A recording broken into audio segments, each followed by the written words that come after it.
students, I am Dr. Swati Gupta and today I am going to explain criticism of the indifference curve approach. Higgs के indifference curve analysis में ऐसी क्या खामियां थी, क्या कमियां थी जिसकी वजह से इसको क्रिटिसाइज किया गया. In that first is old wine in a new bottle. Professor Robertson की अकॉर्डिंग हिग्स का इंडिफरेंस कर्व एनालिसिस नया कॉन्सेप्ट नहीं है, यह है मार्शल के यूटिलिटी एनालिसिस कॉन्सेप्ट को एक नए वे में प्रेजेंट कर दिया गया है.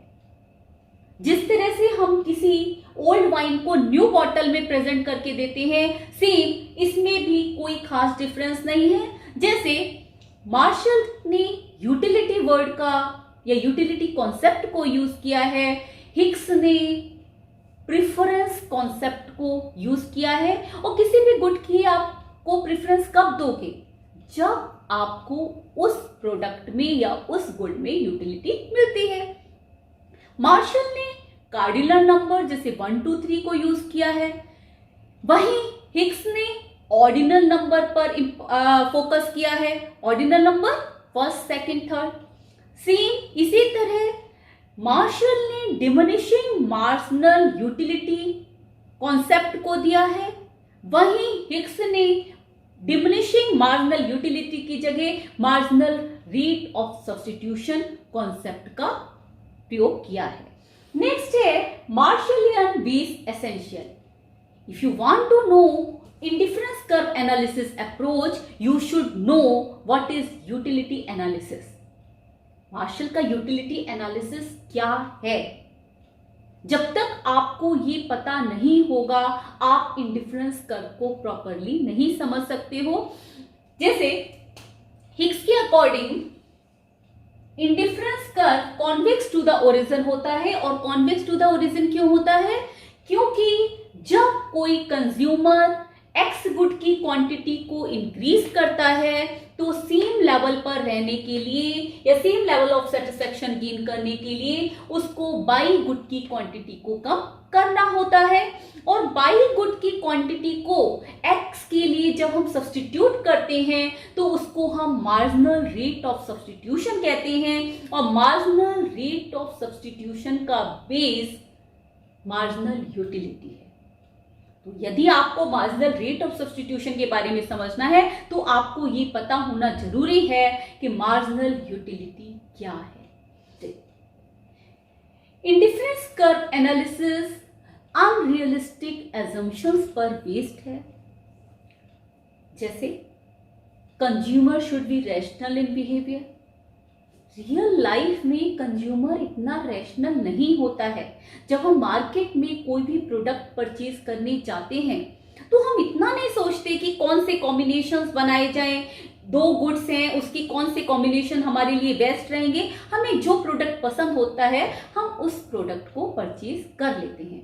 इसी तरह डिविजिबिलिटी ऑफ गुड्स, कि गुड्स को हम कई यूनिट्स में डिवाइड कर सकते हैं, परंतु कुछ गुड्स ऐसी होती है जिसको हम डिवाइड यदि कर देंगे तो उसकी यूटिलिटी बिल्कुल खत्म हो जाएगी. या फर्नीचर को डिवाइड नहीं कर सकते हो, इलेक्ट्रॉनिक आइटम को डिवाइड नहीं कर सकते हो. और जब आप 2 गुड्स को परचेज करने जा रहे हो, उसके डिफरेंट कॉम्बिनेशंस बना रहे हो, तो उस सिचुएशन में आप टेलीविजन है या एसी है, उसको जब आप कई यूनिट्स में डिवाइड नहीं कर सकते हो तो उस सिचुएशन में कॉम्बिनेशंस कैसे बना सकते हो.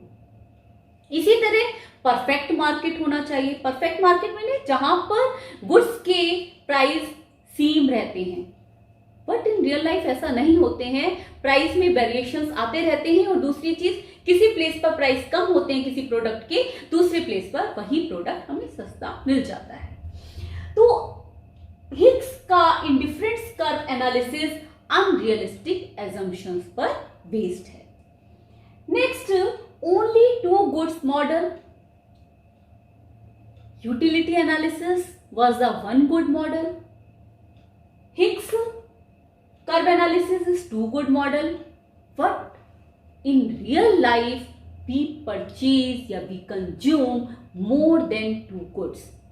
तो जब हम 2 से ज्यादा कमोडिटीज को कंज्यूम करते हैं, उस सिचुएशन में हम डिफरेंट गुड्स के डिफरेंट कॉम्बिनेशंस को इजीली नहीं बना सकते हैं। नेक्स्ट है introspective. According to Hicks analysis, consumer is introspective. वो हर समय सोचता रहता है कि कौन से कॉम्बिनेशंस गुड्स के अच्छे हैं, कौन से किस तरह से कॉम्बिनेशंस हमें बनाने चाहिए ताकि वो हमें मैक्सिमम सेटिस्फेक्शन दे सके, या इंडिफरेंस मैप की उसको इतनी नॉलेज नहीं होती कि वो किस तरह से कॉम्बिनेशंस को बनाए और हाईएस्ट इंडिफरेंस कर पर रीच कर पाए। इन रियल लाइफ हम इतना इंट्रोस्पेक्टिव नहीं होते हैं।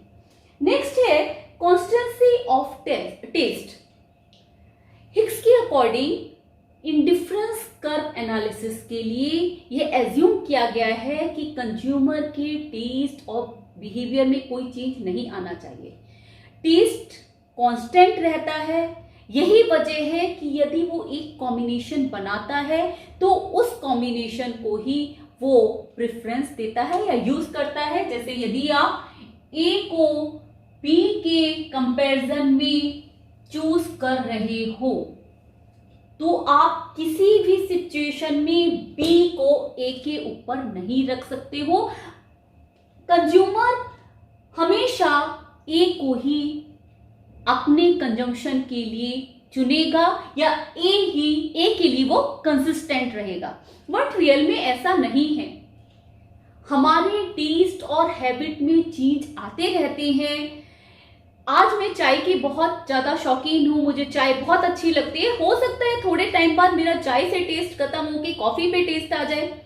तो उस सिचुएशन में पहले मैं ए को प्रेफरेंस देती थी, अब मैं ए की जगह बी को प्रेफरेंस दे सकती हूं। तो consistency of taste real life में नहीं होती है। नेक्स्ट है market behaviour ignored. Market behaviour ignored, इसका क्या मतलब है? जब हम किसी भी कमोडिटी को परचेज करते हैं तो हिक्स के अकॉर्डिंग उनका 2 गुड मॉडल है। उन 2 गुड्स पर मार्केट में और भी जो गुड्स हैं उन गुड्स के प्राइस का भी इफेक्ट पड़ता है और अदर गुड्स के प्राइस में चेंज आने के कारण इनकी डिमांड में भी चेंज आ जाता है। जबकि हिक्स ने इस पॉइंट को या मार्केट बिहेवियर को इग्नोर किया है। नेक्स्ट है इग्नोर्स डेमोन्स्ट्रेशन इफेक्ट। हिक्स के अकॉर्डिंग कंज्यूमर जो वेरियस कॉम्बिनेशंस बनाता है उस पर वो कंसिस्टेंट रहता है, लेकिन रियल में ऐसा नहीं होता है। रियल में कंज्यूमर पर दूसरे कंज्यूमर क्या कंज्यूम कर रहे हैं, किस प्रोडक्ट को यूज कर रहे हैं, इसका भी इफेक्ट होता है और उसके अकॉर्डिंग उसकी डिमांड और कॉम्बिनेशंस ऑफ गुड में भी चेंजेस आ जाता है। यदि मेरे नेबर, मेरे फ्रेंड्स यदि आईफोन को यूज कर रहे हैं तो हो सकता है उसका इफेक्ट मेरे पे भी पड़ जाए और मैं भी आईफोन की डिमांड को बढ़ा दूं। तो उस सिचुएशन में मैं जो पहले कमोडिटीज यूज कर रही थी, कंज्यूम कर रही थी, वो कमोडिटी की प्रेफरेंस मेरे लिए अब चेंज हो जाएगी। तो हिक्स के इंडिफरेंस कर्व एनालिसिस में डेमोन्स्ट्रेशंस इफेक्ट को भी इग्नोर किया गया है। लास्ट है ट्रांसिटिविटी।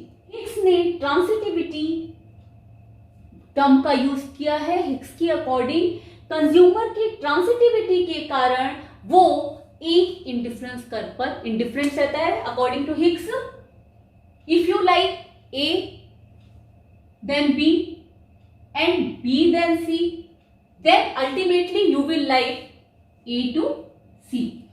यदि आप ए को बी के कंपैरिजन में अच्छा मान रहे हो और बी को सी के कंपैरिजन में, तो हर सिचुएशन में आप ए को ही बी और सी के कंपैरिजन में प्रेफरेंस दोगे।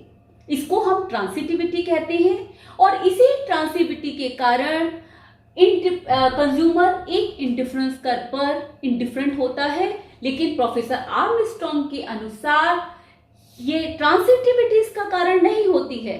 इसका कारण है कि जब हम टू गुड्स के डिफरेंट कॉम्बिनेशंस बनाते हैं तो उसमें क्या डिफरेंस होता है, वो इतने क्लोज सब्स्टिट्यूट होते हैं कि उसमें जो डिफरेंस होता है वो कंज्यूमर इजीली रिकॉग्नाइज नहीं कर पाता है, जिसकी वजह से वो एक इंडिफरेंस स्तर पर इंडिफरेंट रहता है। होप सो आपको ये क्लियर हो गया होगा।